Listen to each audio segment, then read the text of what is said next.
ತಲೆ ಕೆಳಗಾಗಿರೋದನ್ನ ಕೂಡ ನಾವು ಸಾಕಷ್ಟು ಬಾರಿ ಗಮನಿಸಿದ್ದೀವಿ. ಹಾಗಾಗಿ ಇದನ್ನ ಒಪ್ಕೊಳ್ಳೋದಕ್ಕೆ ಸಾಧ್ಯನೇ ಇಲ್ಲ.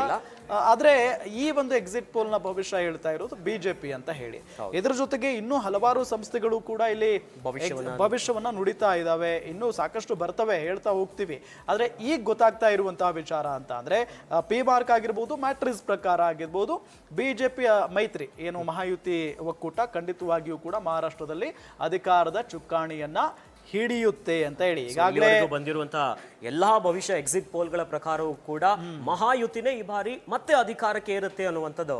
ಸೊ ಹಾಗಾಗಿ ಎಲ್ಲಾದ್ರೂ ಈ ಬಾರಿ ಮಹಾಯುತಿ ಮೇಲುಗೈಯನ್ನ ಸಾಧಿಸಿದ್ರೆ ಇದು ಕೇವಲ ಮಹಾರಾಷ್ಟ್ರದಲ್ಲಿ ಅಲ್ಲ, ರಾಷ್ಟ್ರ ಮಟ್ಟದಲ್ಲೂ ಕೂಡ ಸಾಕಷ್ಟು ಬದಲಾವಣೆಗಳನ್ನ ತರುತ್ತೆ ಅನ್ನೋದ್ರಲ್ಲಿ ಡೌಟೇ ಇಲ್ಲ. ಎಸ್, ಇನ್ನು CNN ಎಕ್ಸಿಟ್ ಪೋಲ್ ಏನ್ ಹೇಳ್ತಾ ಇದೆ?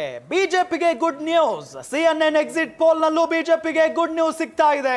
ಬಿಜೆಪಿ ಮೈತ್ರಿ 154 ಕ್ಷೇತ್ರಗಳಲ್ಲಿ ಗೆಲ್ಲುವಂತ ಸಾಧ್ಯತೆ ಇದೆ. ಇನ್ನು ಕಾಂಗ್ರೆಸ್ ಮೈತ್ರಿ 128, ಇತರೆ 6 ಕ್ಷೇತ್ರಗಳು. CNN ಪ್ರಕಾರ ಬಿಜೆಪಿ ಮೈತ್ರಿಗೆ ಮತ್ತೆ ಅಧಿಕಾರದ ಚುಕ್ಕಾಣಿ.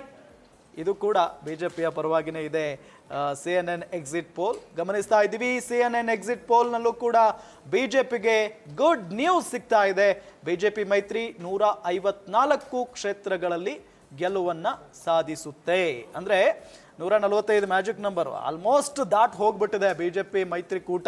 ಹಾಗಾಗಿನೇ ಮತ್ತೊಮ್ಮೆ ಅಧಿಕಾರದ ಗದ್ದುಗೆಯನ್ನ ಬಿಜೆಪಿಯ ಮೈತ್ರಿಕೂಟ ಅಂದ್ರೆ ಮಹಾಯುತಿ ಒಕ್ಕೂಟ ಎಲ್ಲಿ ಹಿಡಿಯುತ್ತೆ ಅಧಿಕಾರದ ಚುಕ್ಕಾಣಿಯನ್ನ ಅನ್ನೋದು ಇಲ್ಲಿ ಬಹಳ ಸ್ಪಷ್ಟವಾಗಿ ಈಗ 3 ಸಂಸ್ಥೆಗಳನ್ನ ಅಂದ್ರೆ ಸರ್ವೆಗಳನ್ನ ಅಥವಾ ಈ ಫಲಿತಾಂಶವನ್ನ ನಾವು ಗಮನಿಸ್ತಾ ಇದ್ರೆ ಖಂಡಿತವಾಗಿಯೂ ಕೂಡ ಅದು ಬಿಜೆಪಿಯ ಪರವಾಗಿನೇ ಇದೆ ಅಥವಾ ಮಹಾಯುತಿ ಒಕ್ಕೂಟದ ಪರವಾಗಿನೇ ಇದೆ.